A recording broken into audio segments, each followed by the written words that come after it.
Have you ever heard the story of the Trojan Horse? Once upon a time, in ancient Greece, the Greeks wanted to conquer a city named Troy, but there was one issue. The city's walls and defense was way too strong for the Greeks to conquer. So they built a giant wooden horse as a gift and left it outside of Troy. The Trojans then brought it in, not realizing that Greek soldiers were hiding inside, ready to fight. When nighttime came, the soldiers snuck out of the wooden horse, which was a gift, opened the city gates and let their boys in. The Greeks then surprised the Trojans and defeated them in the war. Why did I tell you this story? This story highlights something that's taking place within your mind right now with two words. These two words have snuck into your mind and are ready to destroy any single chance you have of creating your desired reality. Unfortunately, these two words are so normalized in everyday life that most people will never manifest their desires. Yeah,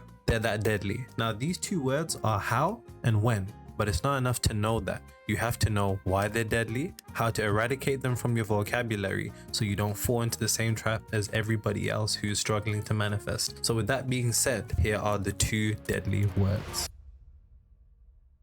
Did you know that your brain processes about 11 million bits of data per second with the subconscious mind? But when it comes to the conscious mind, it can only process about 40 bits per second. Shout out to Dr. Bruce Lipton for that discovery, by the way. It's so sad that out of 11 million bits of data per second, we can only extract 40. It's almost like bottling up the water of the ocean into a 500 milliliter bowl. This is exactly what happens when you begin thinking how your desire is going to manifest. You have a human mind. Well, I hope so. And if you don't, I don't know how you got here. But anyways, you have a human mind, which means that your mind is finite. It is limited. It has parameters in which it has to stay in. However, technically, you aren't the one that manifests. It is the consciousness of God within you that manifests. Remember, God is infinite. And because your mind is finite and limited, when you begin wondering how will my desire manifest, you are closing the infinite amount of ways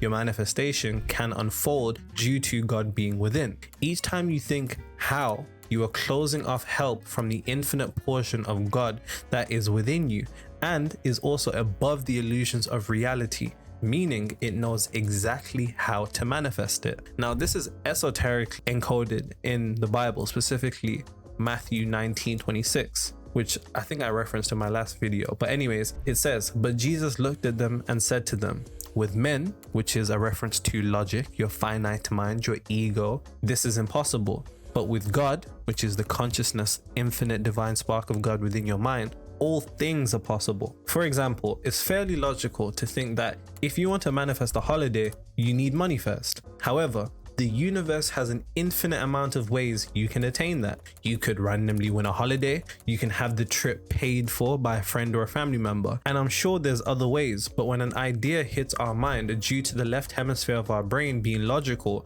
we begin to rationalize, which really and truly is to minimize. Remember that because your brain is split into two different hemispheres, left side and right side, we typically require the left side to function in society, to see the world rationally, to be a functional member of society. And throughout all of that, we gain the ability to rationalize, which diminishes the right side of our brain that is the true portion required to materialize the reality that you want. Manifestation are miracles, and there's nothing logical about miracles. So why would you rely on logic if you want to manifest? I'm going to say that again. If manifestations can be classified as miracles and there's nothing logical about miracles, then why would you rely on logic if you want to manifest? Manifestation requires you to give up this logic, which means giving up the how. And Jesus said the exact same thing upon his disciples attempting to catch fish by casting their nets to the left side of the boat. They pulled up nothing.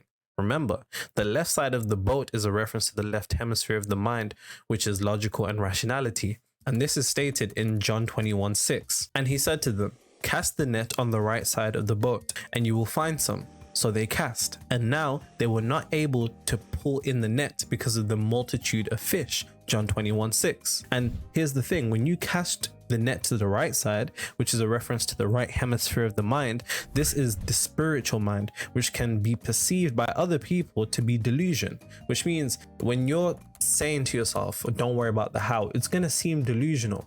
but that's what you need to lean into. And this is the truest esoteric meaning of the commonly said but heavily misunderstood phrase of let go and let God. And there's a quote by Dr.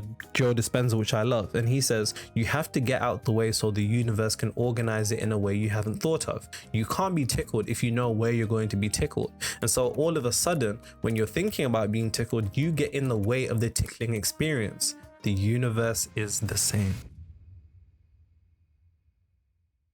You ask this question all the time and it is killing your chances of manifesting. When will it manifest? We have all asked ourselves this once or maybe a million times, but this exact question is keeping you in a cycle of failure when it comes to materializing the reality that you want. From the day that you were born, you were taught the concept of time.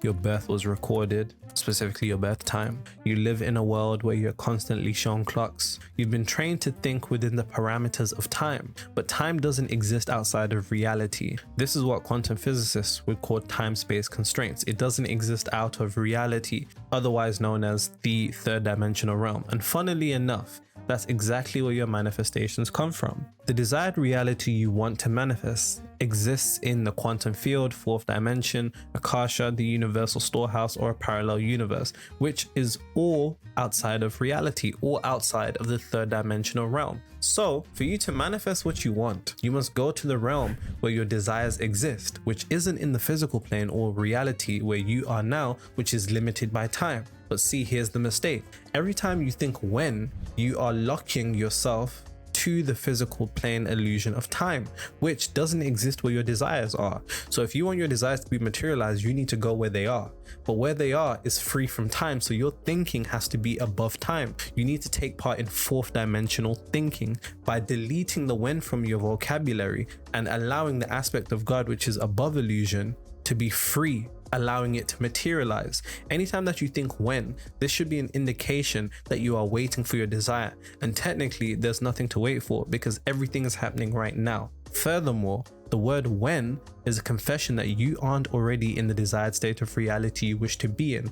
And unfortunately, you can only have what you already have. It's all about the mirror concept, as within, as without. And when you wait, so does the universe. And come on, that's just awkward for everybody. So you need to learn to place your mind above the illusion of time. This is a necessity for manifesting. And you do that, like I said, by thinking as if your desire is already here in the now. And anytime you catch yourself thinking when or in the future, you are locking yourself down to the third dimensional realm of illusion. And unfortunately, if you're stuck in a glass house of illusion, you might be trapped. You must purify your mind of these two deadly words. It is the only way to finally manifest. Step 1. Each time that you catch yourself thinking when, instead of needing to see a sign externally, take the time to immerse yourself into the feelings of already having it. Because the more that you can begin to fill the emotional tank within, the less you will require reality to fill it up for you. And ironically, when your internal cup of emotion is full of peace, love, accomplishment, joy, excitement, and gratitude, that is exactly what's necessary to send a beacon of light out to the reality that you want. Step 2.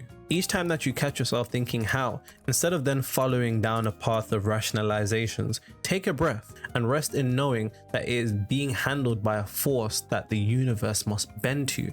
It's not for you to deal with. It is not you who does it. It's like Jesus says, it is the Father who does it, not me. Step 3. Enter a state of conviction that you already are what you wish to be.